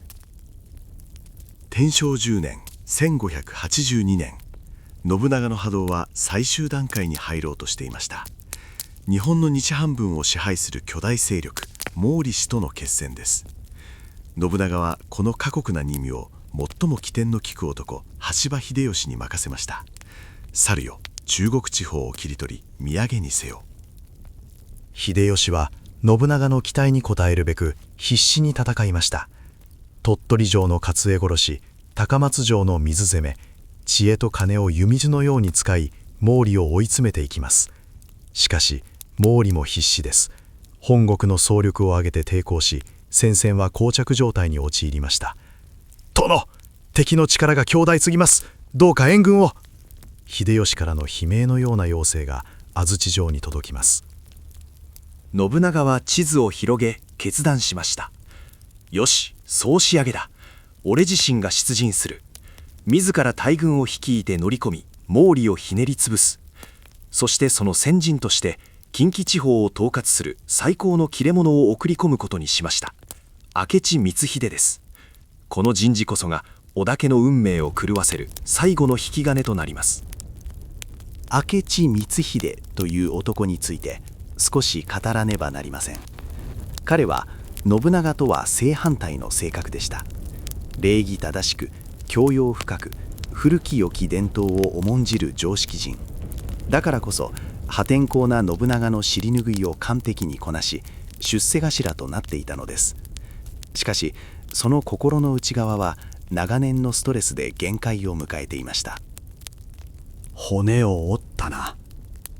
かつて丹波の国を苦労して平定した時、光秀は信長にそうねぎらわれると思っていました。しかし信長が浴びせたのは称賛ではなく暴力でした。お前ごときが何をしたというのだ。みんなの前で殴打され、頭を床にこすりつけられる屈辱。信長にとって部下が働くのは当たり前。成果を出せば使い、出さねば捨てる。そのドライな合理性が真面目な光秀のプライドを少しずつ確実に削り取っていきました。そして運命の5月が訪れます。安土城に長年の盟友徳川家康を招いての接待が行われました。その接待役を命じられたのが光秀でした。家康殿は大事な客だ、抜かりなくやれ。光秀はそれこそ寝る間も惜しんで準備をしました。最高級の食材、洗練された器、完璧な作法。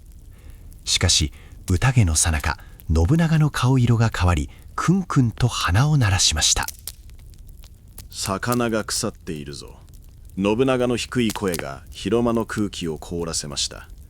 いえ、そのようなことは、光秀が弁解しようとした瞬間、信長は前を蹴り上げました。口答えをするか、このような腐った魚で家康殿をもてなす気か。ガシャンと食器が砕け散り、汁物が光秀の着物を汚しました。申し訳ございませぬ。光秀は額を床に打ちつけて謝りました。しかし信長の怒りは収まりません。お前はもういい。接待役を解任する。すぐに城へ戻り、支度をして秀吉の援軍に行け。それは単なる配置転換ではありませんでした。光秀が長年かけて築き上げた領地、坂本や丹波を取り上げ、敵の領土を奪って、そこを新しい自分の国にしろという実質的な国替え命令だったのです。光秀は青ざめた顔で退出しました。廊下を歩く彼の背中は何か決定的なものが折れてしまったかのように見えました。屈辱、疲労、そして将来への絶望。このままでは殺される。佐久間信盛のように追放されるか、あるいは理不尽な理由で切られるか。信長という主君に仕え続けることは薄氷の上を歩くようなものだ。光秀は居城である亀山城に戻りました。出陣の準備を進める兵士たち。しかし大将である光秀は奥の間で一人沈黙を守っていました。彼は愛宕山に登り、おみくじを何度も引いたといいます。凶、大凶。神仏さえも彼の行く末に警告を発していました。レンガの回で光秀は一句を読みました。時は今、雨がしたしる、さつきかな。時とは時しの流れを汲む自分のこと。雨がしたしるとは天が下る、つまり天下を取るという意味にも取れます。これは単なる詩ではありません。喉元まで出かかった謀反の決意表明でした。一方、安土城の信長はそんな光秀の苦悩など知る由もありません。彼は上機嫌で京へ向かう準備をしていました。光秀と秀吉が合流すれば毛利など敵ではない。これで天下は定まる。信長はわずかな手勢だけを連れて上洛し、京都の本能寺に入りました。茶会を開き、名物をめで久しぶりの休息を楽しむつもりでした。敵はいない。そう、信長は確信していました。北の脅威は去り、東の家康は同盟国、西の毛利はこれから潰す。自分の周りは完全に平定されたはずでした。しかし、彼は忘れていたのでした。最も危険な敵は国境の向こうにいるのではない。自分の背中を預けている、最も優秀で最も静かな男の心の中にこそ潜んでいるのだということを。6月1日、明智光秀率いる1万3000の軍勢が亀山城を出発しました。目指すは西の中国地方のはずでした。しかし行軍の途中、光秀は馬首を東へと向けさせます。兵士たちはざわめきました。殿、道が違いますぞ。京へ向かうのですか。光秀は月明かりの中で静かに鞭を上げました。我が敵は本能寺にあり。その言葉が歴史の歯車を大きく狂わせました。信長が築き上げた巨大な帝国、その崩壊へのカウントダウンが静かに、しかし確実に始まったのです。天正10年1582年6月2日午前4時、京の都はまだ深い闇と静寂の中にありました。本能寺の神女で信長はふと目を覚ましました。遠くで地面の底から湧き上がるようなかすかな地響きを感じたからです。風の音か、それとも雷鳴か。いいえ、それは規則正しい数千の軍歌の響きでした。喧嘩か。信長は当初下々の者が騒いでいるのだと思いました。天下人である自分に京のど真ん中で刃を向ける者など存在するはずがない。その油断こそが魔王が抱えた最後の人間らしさだったのかもしれません。しかしその認識は生死を突き破る一発の銃声によって粉砕されました。パン、乾いた破裂音が静寂を切り裂きました。上様、謀反にございます。小姓の森蘭丸が血相を変えて飛び込んできました。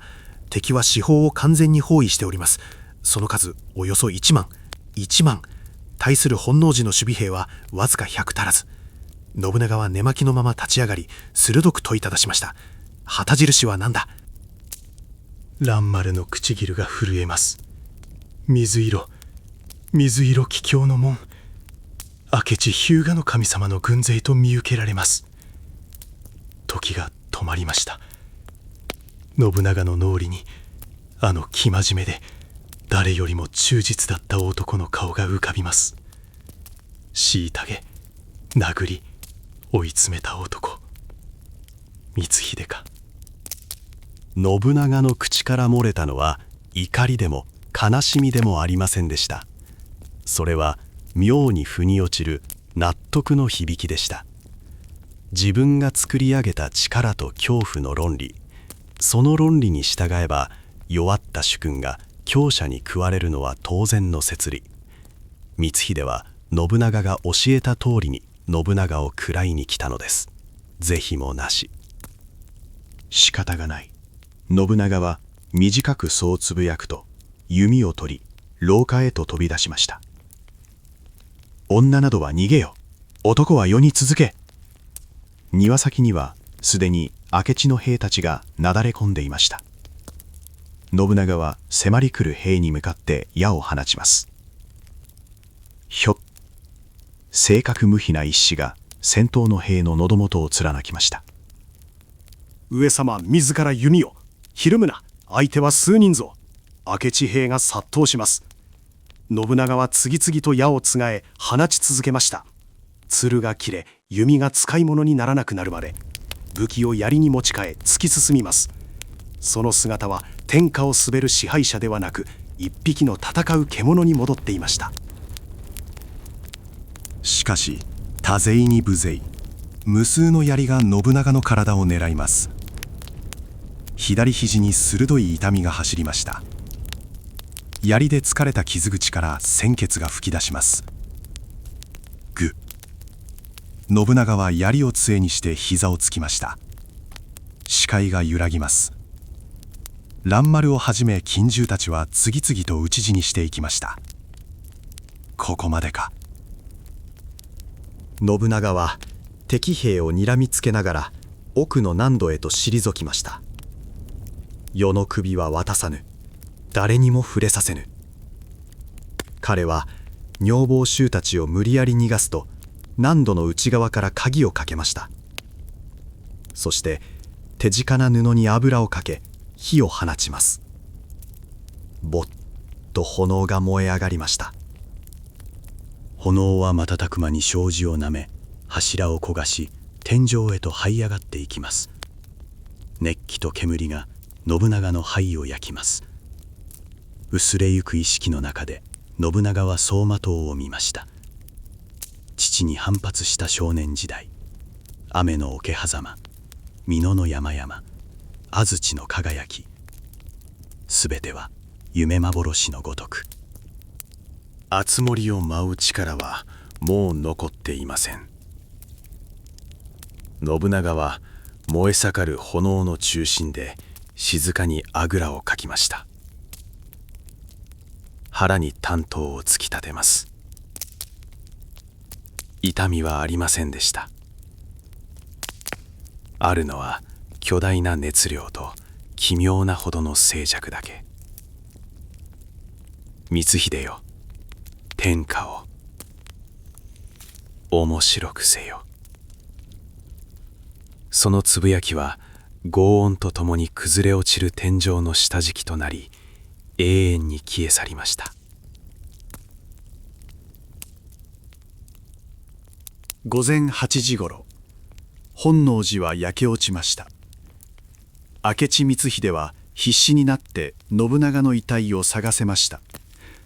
首がないと天下に示しがつかぬ。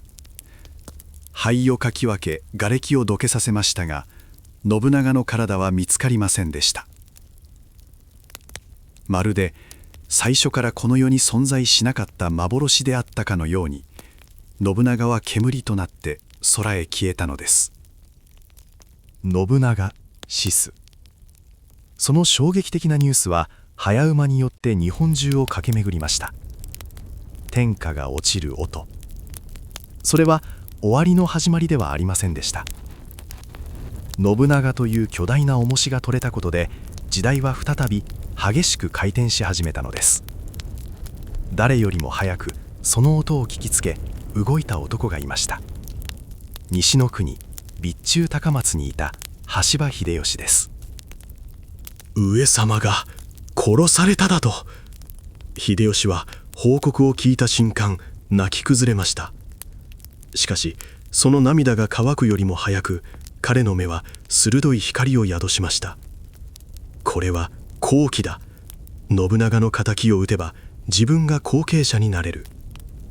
秀吉は戦っていた毛利と電光石火で和睦を結ぶと全軍を反転させました。世に言う中国大返しです。一方、光秀にとっての天下はあまりにも短いものでした。3日天下。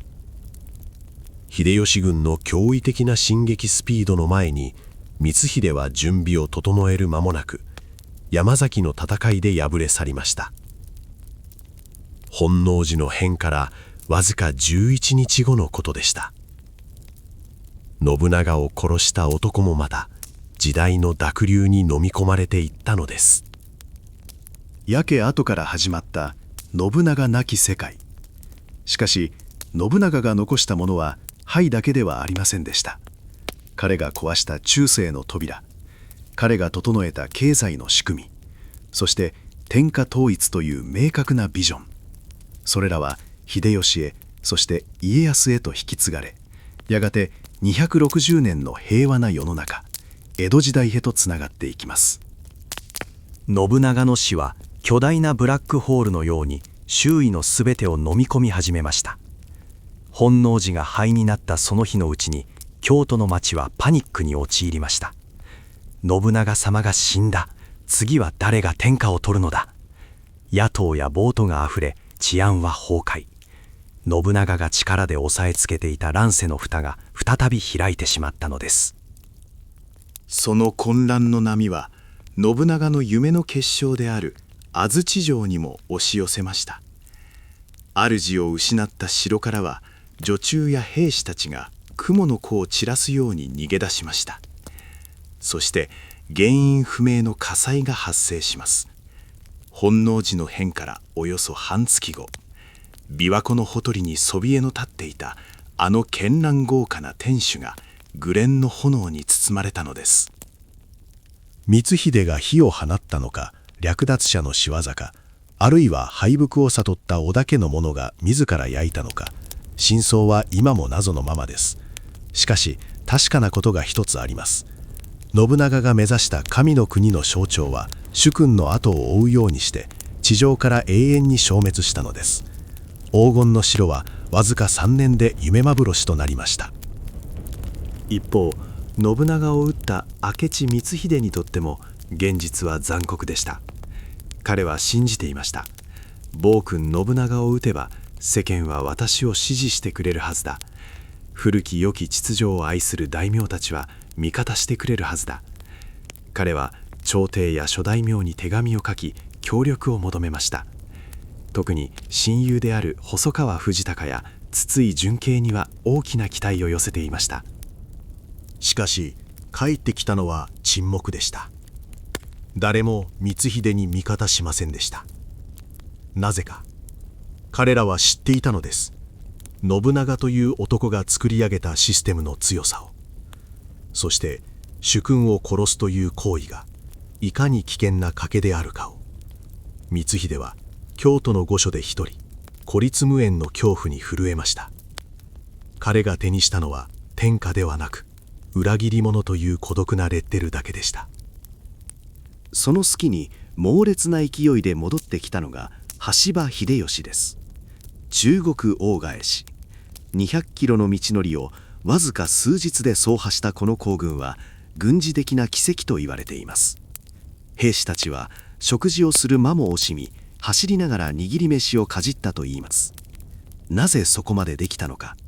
それは秀吉の中に信長が乗り移っていたからです。弔い合戦だ。秀吉はそう叫びましたが、その瞳の奥には信長譲りの冷徹な計算がありました。誰よりも早く光秀を討った者が次の信長になる。スピードこそが命、合理性こそが正義。秀吉は信長から最も多くのことを学んだ弟子として、その教えを完璧に実行してみせたのです。山崎の戦いで光秀を破った秀吉は、そのまま信長の後継者として天下を統一していきます。そしてその後は徳川家康が平和な世の中を完成させました。彼らは信長が作った土台の上に家を建てたのです。信長は破壊者でした。忠誠という古い建物を徹底的に壊して更地にする。それは彼にしかできない汚くて残酷な仕事でした。もし信長が生きていたら、その後の日本はどうなっていたでしょうか。天皇を廃し、海外へ出兵し、世界帝国を作っていたかもしれません。しかし、同時に終わりのない粛清と恐怖が続いていたかもしれません。歴史にもしはありませんが、一つだけ言えることがあります。信長はあの時死ぬべくして死んだのです。破壊の役割を終えたからこそ、時代は彼を退場させたのかもしれません。織田信長、享年49。彼が好んだ熱盛の一節。人間50年。あと1年届きませんでした。しかしその49年は普通の人間が送る数百年分よりもはるかに濃く晴れしく暑い時間でした。彼は雷のように現れ、日本という国の形をねじ曲げ、そして嵐のように去っていきました。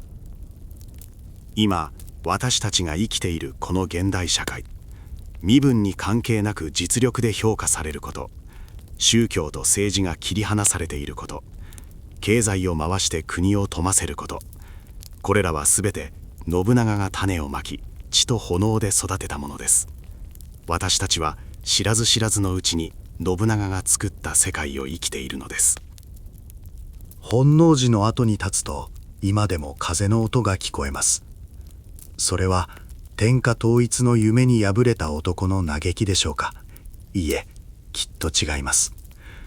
それは古い常識を笑い飛ばし、新しい時代へ駆け抜けていったあの男の高笑いです。